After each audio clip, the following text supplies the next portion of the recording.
2020-তে last দেখা হয়েছিল, তারপর সময় কেটে গেছে, হঠাৎ 2026-এ আবার দেখা। এই গল্পটা একটা স্ট্যান্ড কেনার না, এই গল্পটা হলো আবার নতুন করে শুরু করার।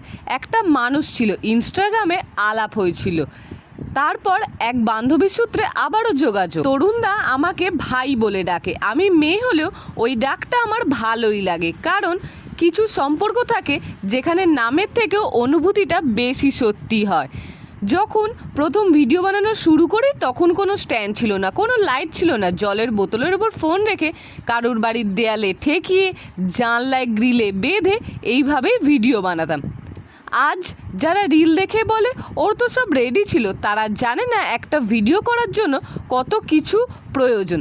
তারপর একদিন আমার এই কষ্টটা দেখে আমাকে জন্মদিনে একটা স্ট্যান্ড গিফট করেছিল, তার সাথে লাইটও ছিল, কিন্তু সেই স্ট্যান্ডটা ভেঙে দিয়েছে আমার দাদা।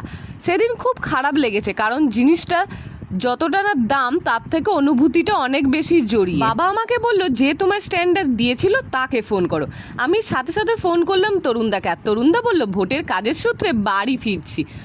সবাই বলেছিল আজকে যাস না, ভোটের সময় কলকাতায় প্রচুর ঝামেলা হতে পারে, কিন্তু আমার মাথায় তখন একটাই কথা ঘুরছিল, আজ না গেলে আবারও কাজে চলে যাবে তরুণদা, তারপর আর যাওয়াই হবে না।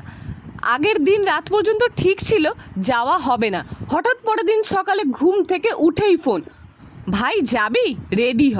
আমি আর কিচ্ছু ভাবিনি, সোজা রেডি হতে চলে গেলাম, একাই দমদম পর্যন্ত চলে গেলাম। তারপর মিট করলাম তরুণদার সাথে, কলকাতার রাস্তায় ঘুরে ঘুরে স্ট্যান্ড কিনলাম, লাইট কিনলাম। মাঝে মাঝে ছোট্ট ছোট্ট জিনিসগুলো খুব বড় আনন্দ দেয়, কারণ যারা শূন্য থেকে শুরু করে তাদের কাছে একটা স্ট্যান্ড স্বপ্নের মতো লাগে। তরুণদারও 3 লাখ ফলোয়ার্সের আইডি ছিল, একসময় খুব ফেমাস ছিল, সেই আইডিটাও আজ নেই।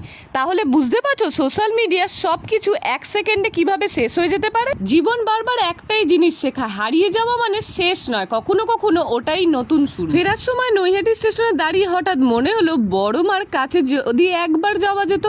ভাবলাম লাইন থাকলে আর হবে না, কিন্তু গিয়ে দেখি পুরো লাইন ফাঁকা। আমি তখন শুধু একটা জিনিস বুঝলাম, যেদিন মন থেকে কিছু চাইবে সেদিন হয়তো ঈশ্বরও রাস্তা খুলে দেয়।